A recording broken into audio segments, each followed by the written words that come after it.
Maya Johnson pulled her car into the gas station as night fell over New Detroit. The blue lights from the station sign shined on her dark skin as she stepped out of her vehicle. She was tired after a long week of work at the Interstellar Embassy, where she handled security. The gas station was on the edge of town where few people came after dark. Even though vehicles had run on hydrogen fusion cells for over 70 years, people still called them gas stations out of habit.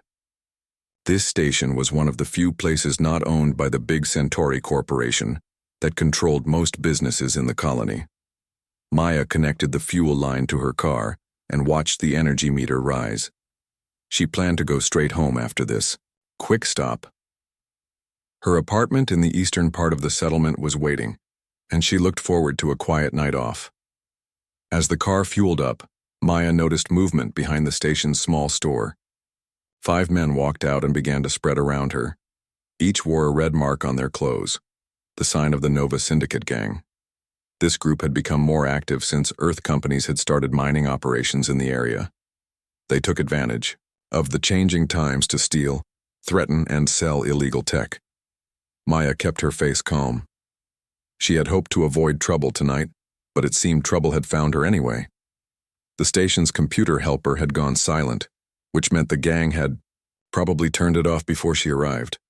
Well, said the tallest man with a metal implant visible on his neck. He seemed to be the leader. What do we have here? Someone out alone after curfew? Maya didn't stop what she was doing. She checked her fuel levels and kept her voice steady. I'm just getting fuel. I don't want any problems tonight.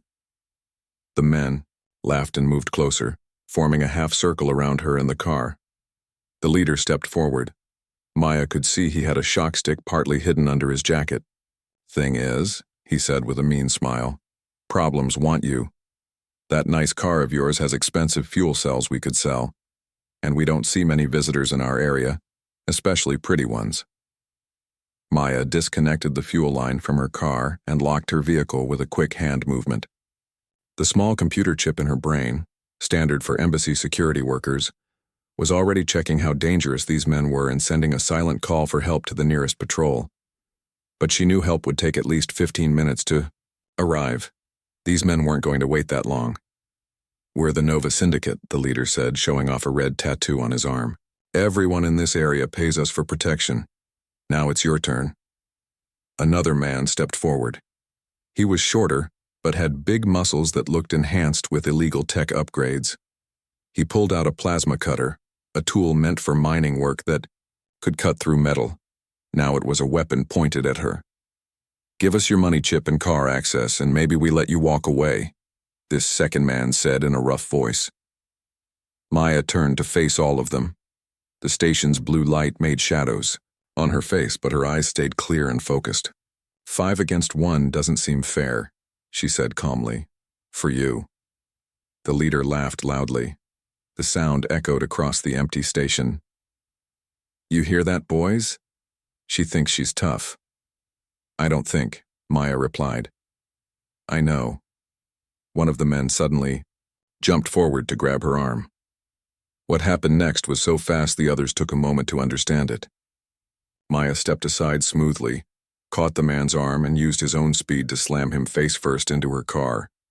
The hit left a dent in the metal and the man fell to the ground, knocked out cold. The leader's smile disappeared. What the? I should tell you who I am, Maya said, rolling her shoulders like someone getting ready to exercise. Maya Johnson, 3-time Space Colony fighting champion before I quit. Now I'm head of security at the Interstellar Embassy. She gave a small smile. And very tired after working all week. One of the gang members' eyes grew wide with surprise. Wait, she's that fighter, the Earth Tsunami. I've seen the videos. Shut up, said the leader sharply, but his voice had lost some of its confidence. He turned on his shock stick, making it buzz with blue energy. There's still 4 of us. Maya's face stayed calm, but her body moved into a fighting position known throughout all the space colonies. Then you better all come at once, it will save time. The leader looked at his weapon, then at Maya. For a moment doubt crossed his face. The gang had expected an easy target, someone to scare and rob quickly. Instead, they had found someone who wasn't scared at all. Maya watched them carefully. Her special training let her notice small details. The way the leader held his shock stick showed he wasn't well trained with it. The muscular man with the plasma cutter had enhanced strength but moved stiffly, suggesting cheap implants.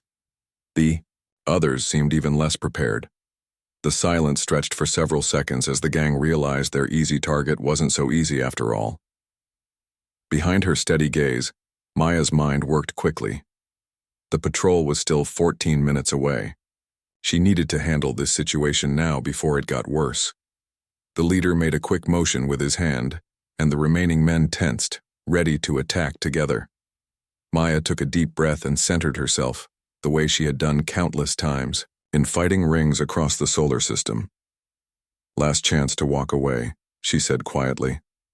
"Not happening," the leader answered, raising his shock stick higher. "Nobody disrespects the Nova Syndicate." Maya nodded slightly, as if she had expected this answer. "Then I'm sorry for what comes next." The leader gave a signal and all 4 men rushed forward at once.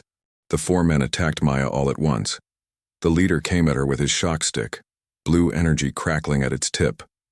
The muscled man with the plasma cutter moved to her right. The other 2 spread out to trap her against her car. Maya moved, like water. Years of training made her body react without thinking. The higher gravity on Earth, where she grew up, gave her an edge against these colony men. She dodged the shock stick, stepped inside the leader's reach, and hit him hard in the stomach. As he bent over in pain, she grabbed his wrist and twisted it sharply. The shock stick fell from his hand and she kicked it under her car where no one could reach it. The man with the plasma cutter yelled and ran at her. Maya stepped aside at the last second and stuck out her foot. He stumbled, but didn't fall. He swung the dangerous tool in a wide arc that forced Maya to back up against her car. "Got you now," he said with an ugly grin. Maya didn't waste words. She moved fast, first pretending to aim for his face, then kicking his knee hard when he raised his hands to block. There was a loud crack as his knee broke, even with his enhanced muscles. The plasma cutter fell to the ground as he dropped, screaming in pain. The third attacker tried to sneak behind her, but Maya was already moving. She jumped over the hood of her car, putting it between herself and the remaining gang members. The 4th man pulled out a small weapon that shot energy pulses meant to scramble nerve signals and cause pain without killing. He fired at Maya, but she ducked. The energy pulse missed her and hit the station's fuel pump instead. Sparks flew everywhere. The station's safety system turned on with a loud alarm and shut down the damaged pump. "You idiots!" shouted the leader, still trying to stand up. "You'll bring security here." The 3rd man ran around the car to catch Maya. She met him with a spinning kick that hit his jaw hard. His head snapped back and he fell to the ground, next to the man with the broken knee. The man with the nerve weapon fired again. This time he hit Maya's left arm. Pain shot through her as the muscles in her arm locked up. She grunted but kept moving, switching to fighting with just her right arm as she walked toward him. Scared now, he fired wildly and missed completely. Before he could aim again, Maya got close and hit him in the throat with a precise strike. He dropped his weapon and fell to his knees, gasping for air. The leader was on his feet again. He looked at his fallen friends and his face changed from shock to anger. "You'll pay for this," he growled. He reached into his jacket and pulled out a much more dangerous weapon, a military-grade pulse pistol that could burn a hole through metal. It was the kind only soldiers from Earth should have, which meant it was stolen. Maya's eyes narrowed. This was no longer just a gang fight. That weapon could kill her easily. "That's a serious gun," she said calmly, even as her left arm hung useless at her side. "Military grade. Where did a street gang get something like that?" The leader smiled, but it wasn't friendly. "We've got important friends now. The big companies aren't the only ones with power in this system." Maya's brain chip told her the patrol was still 7 minutes away. Too long to wait with a gun pointed at her. "If you shoot me, you'll have more trouble than you can handle," she warned. "Right now, this is just a fight. Kill an embassy worker, and you'll have Earth's special forces hunting you down." The leader's face showed doubt for a second, but he kept the gun pointed at her. "Maybe. Or maybe we show everyone that this area belongs to the Nova Syndicate, not Earth or the big companies. The other gang members were starting to recover. The one who had recognized her earlier stood up, wiping blood from his mouth. Sam, she's right, he said to the leader. This isn't worth it. We came for easy money, not to kill someone. Sam, the leader, ignored him, his finger tightening on the trigger. Too late for that now. Maya decided to take a risk. That weapon isn't set for you, is it? Stolen military guns have safety features. It might explode in your hand. Doubt showed in Sam's eyes. Military weapons were coded to their proper users. Black market changes sometimes worked around this and sometimes failed badly. While he hesitated, Maya made her move. Her right hand quickly pressed a small device on her belt. Suddenly, the entire station went completely dark as the power grid failed, thanks to her embassy security override device. In the darkness, Maya could still see with her brain chip's night vision. She moved fast and silently. She crossed the distance to Sam before he could react, hitting his wrist and sending the pulse pistol flying through the air. Her elbow connected with his head, and he went down hard. The remaining gang members, unable to see in the dark, panicked. One ran into a fuel pump and knocked himself out.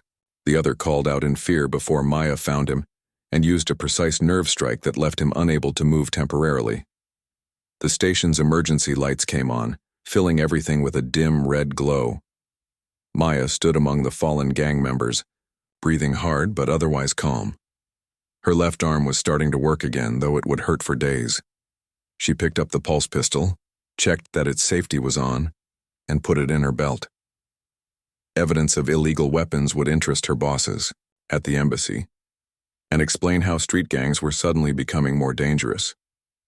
In the distance, she heard vehicles approaching. The patrol was almost here. 2 security cars pulled into the station, their official Interstellar Coalition symbols shining under the emergency lights. 4 officers got out with their weapons ready, but relaxed when they saw Maya. "Commander Johnson," the lead officer said with a nod.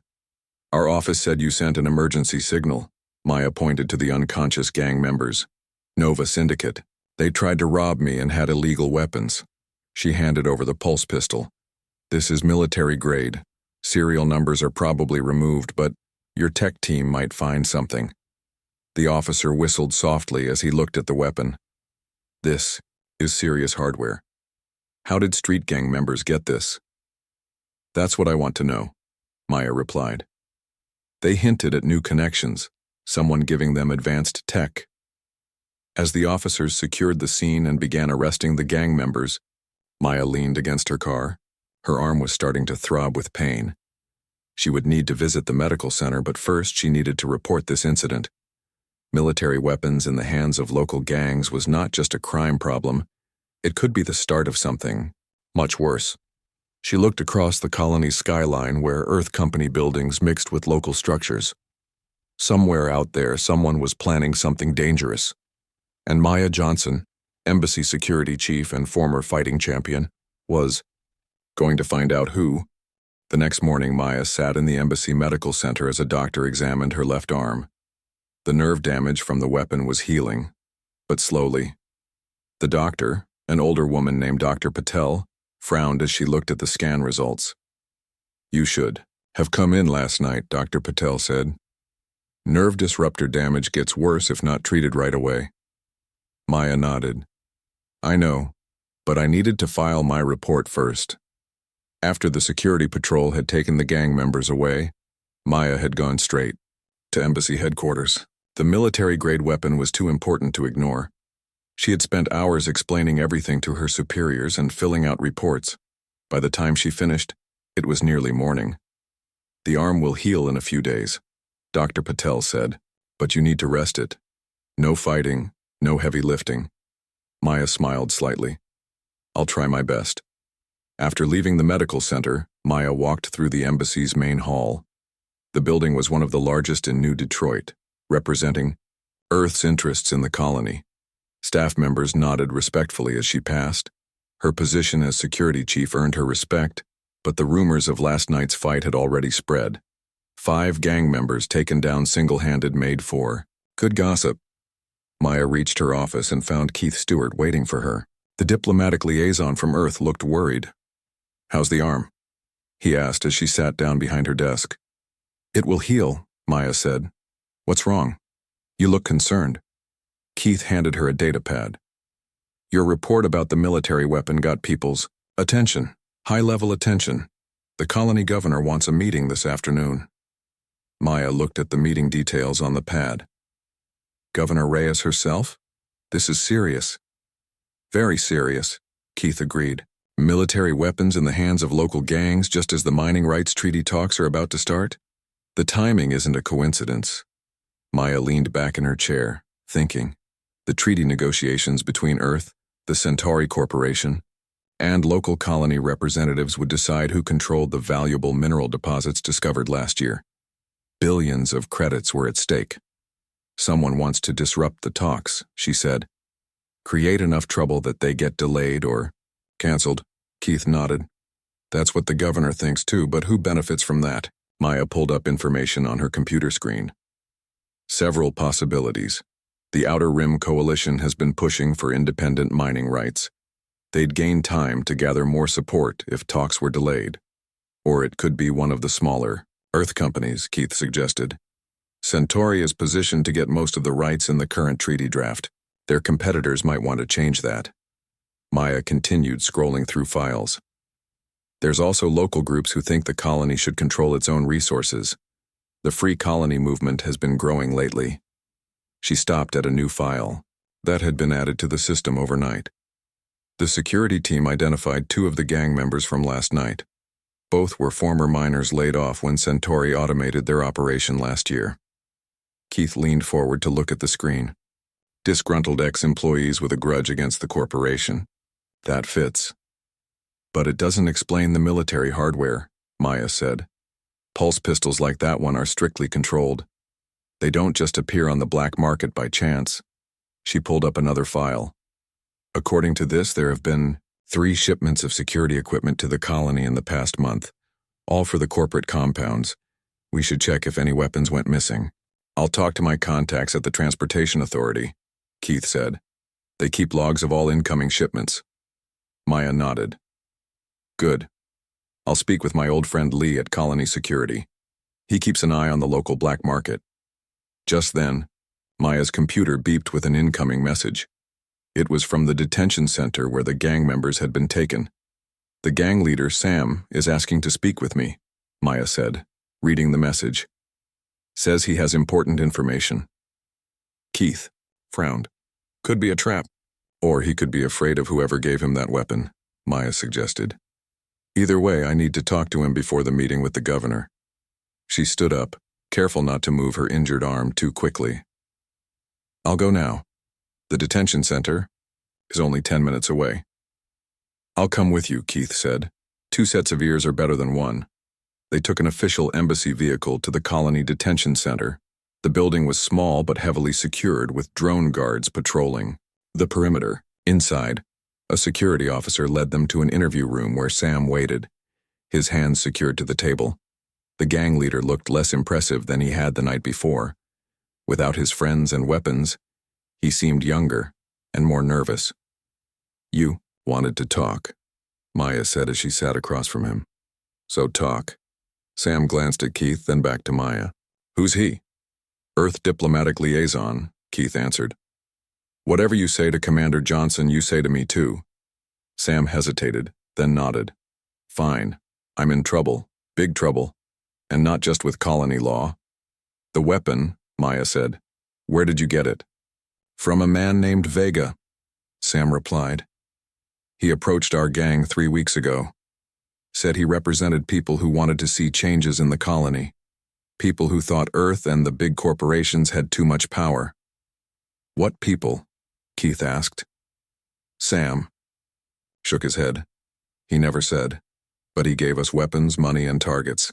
Said we should create incidents around the colony, scare people, make them feel unsafe." "Targets like me?" Maya asked. "No," Sam said quickly. "You were bad luck. We were just supposed to hit the station because it's near the embassy compound. Show that nowhere is safe. But then you showed up." Maya studied his face. He seemed to be telling the truth, at least as he knew it. These incidents, Keith said. What was the point? Vega said fear would make the colony leaders more willing to accept protection, Sam explained. More security, more weapons. His people would provide them, for a price. Maya and Keith exchanged looks. This was bigger than they had thought. Where can we find this, Vega? Maya asked. Sam looked down at his hands. That's the problem. He's supposed to meet us tonight at the old mining facility in Sector 12. When I don't show up, he'll know something's wrong. He'll disappear. Or he'll send someone else, Maya said. Either way, Keith added, we need to be at that meeting. Maya nodded. We'll need backup and approval from the governor. As they left the detention center, Maya felt her arm throb with pain. Dr. Patel had told her to rest, but that wouldn't be happening anytime soon. Not with a conspiracy threatening the colony and the treaty talks. The meeting's at midnight, she told Keith as they got back in the vehicle. Let's see what the governor says. The old mining facility stood dark against the night sky of New Detroit. Once busy with workers and machines, it was now empty and quiet. Yellow warning signs marked the entrance, but no one had bothered to fully secure the site when the Centauri Corporation moved their operations to a newer location last year. Maya crouched behind a broken mining cart, watching the main entrance. Her arm still hurt, but Dr. Patel had given her special medicine to reduce the pain for a few hours.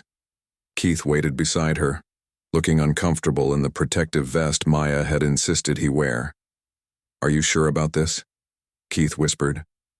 The governor only approved surveillance, not direct contact. Maya nodded. If Vega shows up, we watch and report, but I want to see his face. Their meeting with Governor Reyes had gone better than expected. The governor, a stern woman who had led the colony for 5 years, understood the danger of military weapons in civilian hands. She had authorized a small operation to observe the meeting place, but had been clear. No confrontation without proper backup. That backup, 6 colony security officers, was positioned around the facility, hidden from view. Each officer had been personally selected by Maya's friend Lee to ensure none had connections to any suspected groups. Someone's coming, Keith said, pointing to movement near the facility entrance. A figure walked slowly toward the main door, looking around nervously. It wasn't Sam, but Maya recognized him as one of the Nova Syndicate members who hadn't been at the gas station. Gang member, she whispered to Keith. Probably sent to explain why Sam isn't here. They watched as the man entered the facility. Maya activated her neural implant to connect with the security team. Target has entered the building, she subvocalized, the words transmitted without her having to speak aloud. Hold positions. 10 minutes passed, then 20. Keith shifted uncomfortably beside her. Maybe Vega isn't coming, he suggested. Just then, a sleek hover car approached the facility. Unlike most colony vehicles, this one was new and expensive looking. It stopped a short distance from the entrance, and a man stepped out. Even from a distance, Maya could tell this was no ordinary colony resident. He wore a tailored suit that would cost several months of her salary. His movements were confident, unhurried. That's not what I expected, Keith whispered. Maya focused her implant's visual enhancement on the man's face. He was older, maybe in his 50s, with steel gray hair and a neatly trimmed beard. Something about him seemed familiar, though she couldn't place where she had seen him before. The man walked into the facility without looking around. He clearly wasn't worried about being followed. I'm going closer, Maya said. I need to hear what they're saying. The governor said, Keith began. I know what she said, Maya cut him off. But something isn't right. That man is too confident, too clean to be a weapons dealer. Before Keith could object further, Maya moved from their hiding spot and crept toward the building. She stayed in the shadows, moving silently as her combat training had taught her. When she reached a broken window, she pressed against the wall and listened.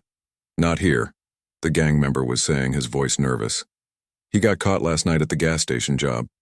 I'm aware, the well-dressed man replied.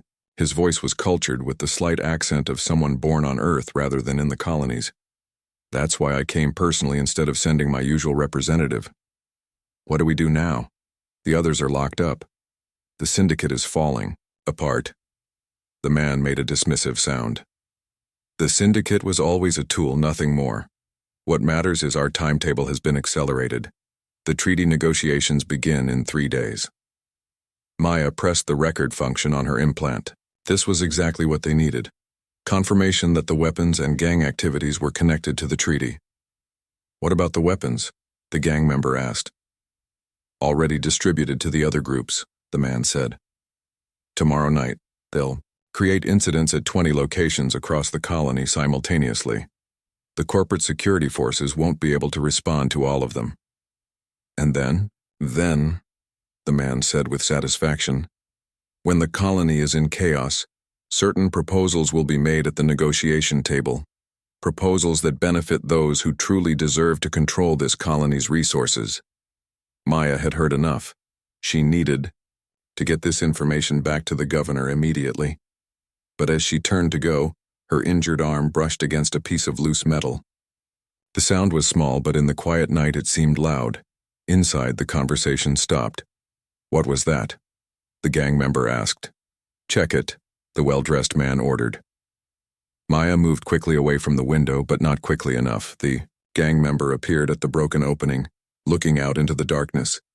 When he spotted her, his eyes widened. It's her, he shouted. The fighter from the gas station. Maya abandoned stealth and ran toward where Keith was hiding. Behind her, she heard the gang member rush out of the building. Worse, she heard the sound of a weapon powering up. Another military-grade pulse pistol. Run, she shouted to Keith as she reached him. Back to the security team. They sprinted across the open area surrounding the facility. Energy pulses hit the ground near them, sending up sprays of dirt and rock. Maya pushed Keith ahead of her, making sure he stayed low. The security team responded, moving from their hiding places and returning fire. The night erupted with weapon flashes and shouts. In the chaos, Maya glanced back and saw the well-dressed man calmly returning to his hover car, seemingly unconcerned with the firefight. As he turned to enter the vehicle, the light caught his face clearly for the first time. Maya stopped running, shocked by what she saw. Now she knew why he had seemed familiar. Maya, come on. Keith grabbed her arm, pulling her toward safety. As they reached the security team's position, Maya's mind raced. The well-dressed man wasn't some unknown criminal. He was Victor Lang, the chief negotiator for New Earth Mining, one of the smaller Earth corporations competing with Centauri for the colony's mining rights. An Earth corporation was arming gangs to create chaos in the colony. The implications were enormous. We need to contact the governor, Maya told Keith as they crouched behind a security barrier. Right now. The firefight continued around them, but Maya barely noticed. She had just discovered a conspiracy that went far beyond gang violence. It reached all the way back to Earth itself. The embassy conference room was filled with people when Maya entered. Governor Reyes sat at the head of the table, her face serious. Around her were colony security officials, Earth diplomats, and corporate representatives. Keith stood near a large screen, ready to present their findings. 3 days had passed since the firefight at the mining facility. The gang member had been captured, but Victor Lang had escaped in his hover car. By the time colony security forces had tracked the vehicle, Lang had already left New Detroit on a corporate shuttle bound for the orbital station. Maya's left arm was in a special medical brace. Dr. Patel had insisted on it after Maya had pushed herself too hard during the escape from the mining facility. The nerve damage was healing, but slowly. Commander Johnson, Governor Reyes said as Maya took her seat. We were just about to begin. Mr. Stewart has been explaining your investigation. Maya nodded to Keith, who continued his presentation. As I was saying, our evidence confirms that Victor Lang, chief negotiator for New Earth Mining, was directly involved in supplying military-grade weapons to the Nova Syndicate and other local gangs. Keith pointed to documents displayed on the O screen. Colony Security has recovered 12 pulse pistols so far, all with serial numbers that match a shipment meant for Earth corporate security forces. And what was Lang's purpose in arming these criminal groups? Asked a severe-looking woman in a Centauri Corporation uniform. To disrupt the treaty negotiations, Maya answered. Create enough chaos in the colony that security becomes the main concern, not fair distribution of mining rights.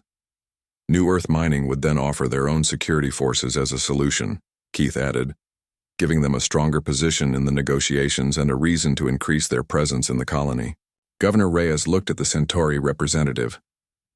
Director Chen, your corporation has the most to lose if the treaty is delayed or changed. Did you have any indication that New Earth was planning this? Director Chen shook her head. None. Though we were aware they were unhappy with the preliminary terms. Unhappy enough to start a small war? Asked a colony security officer. The mining rights on New Detroit are worth billions, Keith said. For some, that's enough reason. Maya listened as the discussion continued. Part of her was still processing how close they had come to disaster. If they hadn't stopped Lang's plan, 20 coordinated attacks would have happened across the colony. People would have died. The treaty talks might have collapsed completely. What's being done about Lang? Maya asked when there was a pause in the conversation. Governor Reyes looked grim. That's where things get complicated. He's claimed diplomatic immunity and returned to Earth. The Earth government has promised a full investigation, but we all know how that will go. Finished. The colony security chief. Corporate influence will ensure it gets buried. Perhaps not this time, said a new voice from the doorway. Everyone turned to see a tall woman in an Earth diplomatic uniform enter the room. Maya recognized her as Admiral Diaz, the highest-ranking Earth official in the colony system. Madam, Admiral, Governor Reyes said, standing to greet her. We weren't expecting you. I came as soon as I received Commander Johnson's report, Admiral Diaz said. She looked at Maya with respect. Excellent work, Commander. Your actions have prevented a serious breach of trust between Earth and its colonies. What do you mean? This time? Asked Director Chen. Admiral Diaz placed a data drive on the table. I've just received authorization to share this. Earth Central Government has been investigating New Earth Mining for 6 months. We suspected corporate espionage, but had no idea they would go this far. She activated the drive, and new documents appeared on the screen. These are transfer records showing money moved from New Earth Mining's accounts to various shell companies, which then hired a man named Carlos Vega, Lang's middleman. Maya leaned forward, studying the documents. You have proof.